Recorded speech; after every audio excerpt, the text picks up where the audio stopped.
வணக்கம் நண்பர்களே. இன்னைக்கு கண்மணி அன்புடன் சீரியல்ல ஒரு மிகப்பெரிய உயிர் பயமும் அதை தாண்டிய ஒரு தெய்வீகமான திருப்பமும் நடந்திருக்கு. எபிசோட் ஆரம்பத்திலேயே ஒரு கொடூரமான சதிவேலை நடக்குது.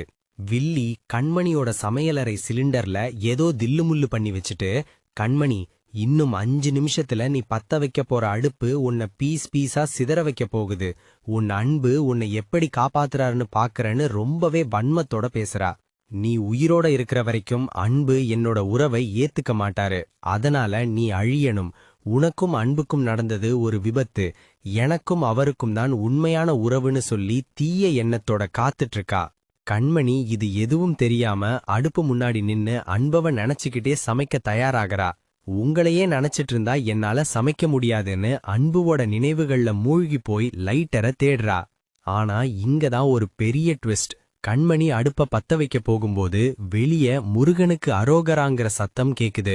தைப்பூசத்துக்காக பழனிக்கு காவடி எடுத்துட்டு போற பக்தர்கள் கூட்டத்தை கண்டதும் கண்மணிக்குள்ள ஒரு பக்தி பரவசம் ஏற்படுது. அடுப்ப பத்த வைக்கிறத அப்படியே விட்டுட்டு ஓடி போய் பக்தர்களுக்கு தண்ணி கொடுக்கறா. அவங்க ரொம்பவே நெகிழ்ந்து போய் தவிச்ச வாய்க்கு தண்ணி கொடுத்திருக்க, நீ நல்லா இருப்பமான்னு கண்மணிய மனசார வாழ்த்துறாங்க. கண்மணி தன் இஷ்ட தெய்வமான முருகனுக்கு காணிக்கை கொடுத்து வேலுண்டு வினையில்லை மயிலுண்டு பயமில்லைன்னு முருகனை வேண்டி நிக்கிறா.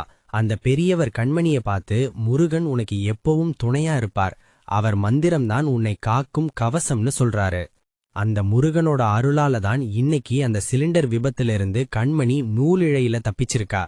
வில்லி நினைச்ச அந்த தீய காரியம் நடக்காம போனதுக்கு காரணம் அந்த தெய்வீக சக்தியா?